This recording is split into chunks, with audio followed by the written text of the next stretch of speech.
Selamat pagi saudara-saudara yang dikasihi Tuhan, salam sejahtera bagi kita semua. Sebelum pagi ini kita merenungkan firman Tuhan, mari kita satu di dalam doa. Kami bersyukur ya Tuhan, dalam perkenan Tuhan pagi ini kembali kami boleh menikmati hari baru yang Tuhan sediakan. Dan kami sebentar akan bersama merenungkan sebagian dari firman Tuhan, maka kami hendak menyambutnya. Bersabdalah ya Tuhan, dan tolonglah kami ya Roh Kudus, terangilah setiap hati dan pikiran kami, dan kami pun dimampukan untuk menjalankan setiap firman di dalam keseharian kami. Dalam nama Kristus kami berdoa dan bersyukur. Amin. Saudara-saudara, pembacaan firman Tuhan pada pagi ini diambil dari surat Rasul Paulus kepada jemaat di Korintus, 1 Korintus 1 ayat 3 sampai dengan 17. Saya akan membacakan untuk kita semua.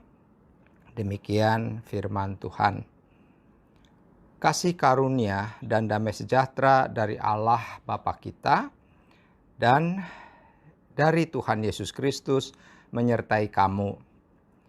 Aku senantiasa mengucap syukur kepada Allahku karena kamu atas kasih karunia Allah yang dianugerahkannya kepada kamu dalam Kristus Yesus. Sebab di dalam Dia kamu telah menjadi kaya dalam segala hal, dalam segala macam perkataan dan segala macam pengetahuan, sesuai dengan kesaksian tentang Kristus yang telah diteguhkan di antara kamu. Demikianlah kamu tidak kekurangan dalam suatu karunia pun sementara kamu menantikan penyataan Tuhan kita Yesus Kristus. Ia juga akan meneguhkan kamu sampai kepada kesudahannya, sehingga kamu tak bercacat pada hari Tuhan kita Yesus Kristus. Allah yang memanggil kamu kepada persekutuan dengan anaknya Yesus Kristus, Tuhan kita adalah setia. Tetapi aku menasihatkan kamu, saudara-saudara, demi nama Tuhan kita Yesus Kristus, supaya kamu seia sekata dan jangan ada perpecahan di antara kamu, tetapi sebaliknya supaya kamu erat bersatu dan sehati sepikir. Sebab saudara-saudaraku, aku telah diberitahukan oleh orang-orang dari keluarga Klu tentang kamu, bahwa ada perselisihan di antara kamu.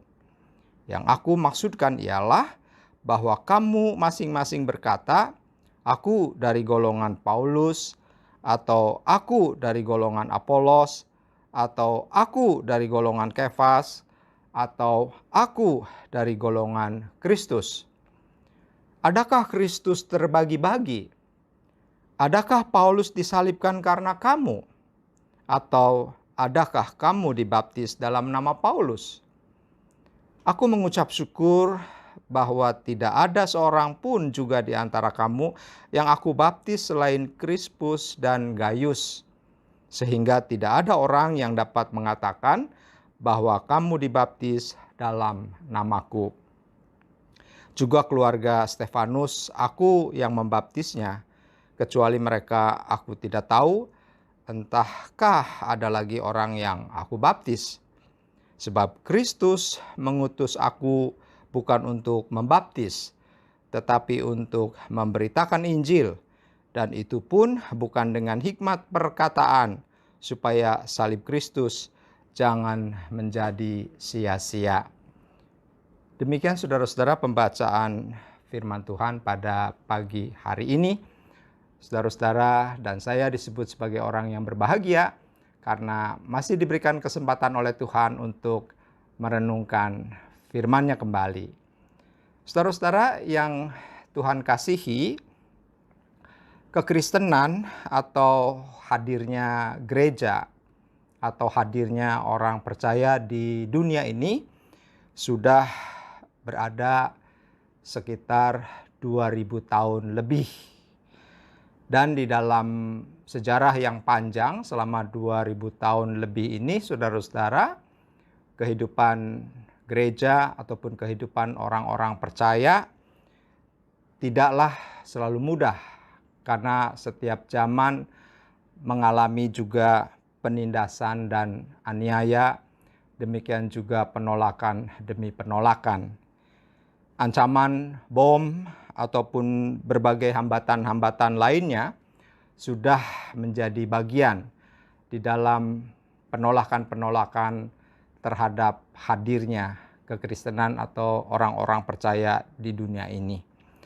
Namun saudara-saudara, persekutuan orang percaya atau gereja tidak akan punah dan sampai sekarang tetap eksis sampai hari ini. Dan sesungguhnya saudara-saudara, gereja itu tidak mungkin bisa dipunahkan dengan aniaya atau berbagai ancaman dan berbagai hambatan. Gereja akan punah jika sudah tidak ada lagi kesatuan dan juga persatuan di antara orang percaya. Gereja akan dapat punah jika orang percaya mengalami perpecahan. Jati diri dan hakikat gereja, saudara-saudara, adalah persekutuan orang-orang yang percaya kepada Kristus, yaitu yang percaya kepada kematian dan kebangkitan Kristus. Nah, orang-orang percaya inilah disebut gereja di seluruh dunia ini. Maka saudara-saudara, kalau secara hakikat yang sebagai gereja adalah hidup di dalam persekutuan sebagai satu tubuh Kristus, dan kemudian satu sama lain tercerai-berai oleh karena perpecahan, tidak ada lagi persekutuan dan kesatuan, maka saudara-saudara, tentu gereja bisa punah karena jati dirinya itu sendiri sudah tidak sesuai dengan hakikatnya yang memang adalah sebuah persekutuan. Saudara-saudara, pembacaan Alkitab pada pagi hari ini berbicara tentang bahayanya perpecahan, tentang ancaman yang dapat membahayakan tubuh Kristus. Kita membaca bahwa nasihat Rasul Paulus kepada jemaat di Korintus, dan kita menemukan misalnya di dalam ayat 4 sampai dengan ayat 7 bahwa jemaat Korintus adalah jemaat yang kaya dalam segala hal, saudara-saudara, baik dalam hal perkataan maupun di dalam hal pengetahuan. Bahkan di dalam ayat 7 dikatakan bahwa jemaat ini tidak kekurangan satu karunia pun. Artinya jemaat Korintus itu begitu kaya dengan berbagai karunia yang Tuhan berikan kepada mereka. Jemaat Korintus berada di tengah penduduk kota Korintus itu sendiri, yang merupakan kota yang dalam hal ini sebagai pusat perdagangan, pusat kebudayaan dan juga pendidikan. Kota yang penduduknya majemuk, saudara-saudara, dan penduduknya merupakan campuran dari orang-orang Romawi, orang-orang Yunani, dan juga orang-orang Yahudi. Di jemaat Korintus inilah, saudara-saudara, ada kecenderungan memiliki figur-figur pelayan idola, yang berakibat munculnya beberapa golongan di antara mereka. Dikatakan di sana ada yang menyebut sebagai golongan Paulus, dan golongan ini adalah golongan yang mengidolakan Rasul Paulus, karena memang Rasul Pauluslah sebagai pendiri dari jemaat Korintus ini. Juga dia diidolakan oleh orang-orang yang non-Yahudi. Kemudian ada golongan Apolos. Nah, golongan Apolos ini dianggap sebagai orang yang berperan dalam pertumbuhan jemaat Korintus. Dan kelompok dari orang-orang ini, saudara-saudara, adalah orang-orang yang intelektualnya tinggi dan juga mereka menyukai filsafat-filsafat. Dan yang berikutnya adalah golongan Kefas. Nah, ini golongan yang berbeda lagi karena anggota dari golongan ini adalah orang-orang Yahudi yang kemudian menjadi Kristen yang tetap patuh kepada hukum Taurat. Dan yang terakhir, saudara-saudara, ada golongan Kristus. Kelompok ini menganggap diri mereka lebih benar dan mengklaim memiliki hubungan khusus dengan Kristus. Nah, saudara-saudara, di tengah keadaan kelompok-kelompok tersebut, dalam situasi seperti itu, Paulus mengingatkan bahwa mereka seharusnya hanya setia kepada Kristus, hanya Kristus yang dijadikan idola, bukan yang lainnya. Bagi orang yang mengidolakan Paulus, misalnya Paulus sendiri mengingatkan mereka berpesan kepada mereka yang menganggap dirinya sebagai kelompok dari Paulus ini, supaya mereka tidak mengkultuskan. Karena Paulus hanyalah alat yang dipakai Tuhan untuk memberitakan Injil. Para pelayan Tuhan adalah alat yang Tuhan pakai. Dan oleh karena itu posisi dan kedudukan mereka sama dengan umat lainnya, yaitu sebagai anggota tubuh Kristus. Siapapun mereka, para pelayan firman atau pelayan Tuhan itu sesungguhnya sama dengan umat yang lain, yaitu sebagai anggota tubuh Kristus. Nah, dalam bagian lain, kalau kita membaca nasihat Rasul Paulus kepada jemaat di Kolose, Kolose 1 ayat 18, Paulus juga sempat mengingatkan jemaat di Kolose bahwa Kristus adalah kepala. Kristus adalah lebih utama dari segala sesuatu. Jadi yang harus diutamakan adalah Kristus. Dan kalau kita membaca misalnya dari 1 Korintus 3 ayat 6 dan 7, Rasul Paulus juga menegaskan bahwa Paulus yang menanam, Apolos yang menyiram, tetapi Allah yang memberi pertumbuhan. Karena itu yang penting bukanlah yang menanam dan yang menyiram, melainkan Allah yang memberi pertumbuhan.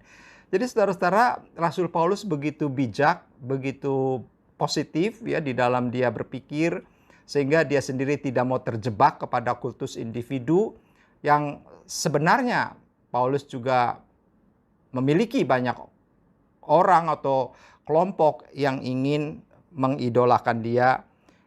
Dan tentu saja kalau itu terjadi berarti ada pihak lain yang disingkirkan. Biasanya saudara kalau kita punya idola, ya berarti kita hanya concern kepada idola itu. Dan pastinya kita akan menolak kelompok lain. Nah, Paulus tidak mau. Di dalam ayat 10 pembacaan kita pagi ini, Rasul Paulus mengingatkan agar jemaat sehati sepikir. Bahwa di dalam pelayanan, Kristus harus menjadi yang utama, bukan para pelayan Tuhan.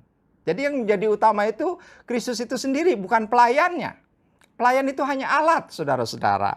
Nah, ketika umat mengutamakan pemberita firman, bukan mengutamakan berita firman Tuhan, maka saudara-saudara, gereja dapat terancam oleh perpecahan. Jadi sekali lagi saudara, kalau misalnya setiap orang, setiap anggota gereja atau anggota jemaat itu, kemudian mereka mengutamakan si pemberita firman, si pembawa firman atau si pelayan Tuhan itu, dan kemudian tidak mengutamakan berita firman itu sendiri, maka saudara-saudara, gereja bisa terancam perpecahan. Oleh karena itu saudara-saudara, melalui firman Tuhan pada pagi hari ini, marilah kita jangan sampai terjebak dalam mengidolakan pelayan Tuhan atau pelayan firman.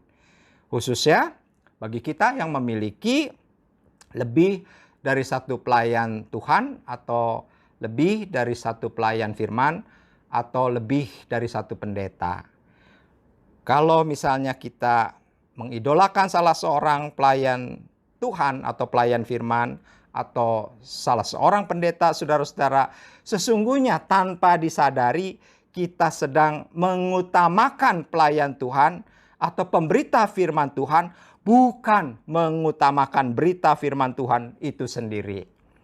Tanpa disadari, ketika kita mengidolakan pelayan Tuhan atau pelayan firman, kita sedang mengkultus individukan sosok seorang pelayan Tuhan atau pelayan firman, dan pada akhirnya kita bisa terjebak kepada suatu keadaan kita tidak mengutamakan Tuhan Yesus Kristus. Yang seharusnya kita utamakan bukan para pemberita firman atau pelayan Tuhan yang sesungguhnya hanya alat yang Tuhan pakai. Kiranya Tuhan menolong kita dalam segenap kehidupan baik pribadi, keluarga maupun dalam hidup bergereja dan bermasyarakat. Tuhan beserta kita. Amin. Mari saudara-saudara kita berdoa. Terima kasih Tuhan untuk firman yang telah mengingatkan kami untuk kami tidak terjebak kepada pengelompokan ataupun terjebak kepada golongan-golongan, khususnya ketika kami memiliki para pelayan Tuhan atau pelayan firman atau pendeta lebih dari satu. Sehingga dengan demikian kami saat tidak mengutamakan salah satu di antara mereka, kami hanya mengutamakan Kristus. Maka disitulah akan terbangun satu tubuh Kristus yang sehat, yang hidup dalam persekutuan dan kesatuan, yang sehati dan sepikir, sebagaimana yang dinasihatkan Rasul Paulus kepada jemaat di Korintus. Kiranya Tuhan menolong kami untuk memampukan kami bertumbuh menjadi jemaat yang sehat dan jemaat yang mengutamakan Kristus di atas segala-galanya. Terima kasih, saat ini kami berdoa untuk kehidupan kami sepanjang hari ini. Tuhan terus menolong dan menopang apapun aktivitas dan kegiatan kami serahkan kepada pimpinan penyertaan Tuhan, sehingga kami pun boleh tetap ada di dalam pemeliharaan Tuhan. Kami berdoa tak henti-hentinya bagi penanganan COVID-19, khususnya dengan varian Omikron yang mulai merebak. Biarlah Tuhan tolong, berikan hikmat bijaksana kepada para pemimpin dan pengambil kebijakan di negeri ini untuk dapat mengambil langkah-langkah yang tepat, sehingga penyebaran dari varian Omikron ini tidak menjadi lebih membesar lagi. Tuhan, kami serahkan segala pergumulan negeri ini dalam kasih setia Tuhan dan pertolongan Tuhan. Juga dalam setiap pergumulan yang kami hadapi, kami juga serahkan di dalam kasih setia dan pertolongan Tuhan sendiri. Terima kasih, di dalam nama Kristus kami berdoa dan kami mengucap syukur. Amin. Bagi Bapak Ibu yang memiliki pergumulan khusus dan ingin didoakan, bisa menghubungi rekan-rekan pendeta di nomor berikut.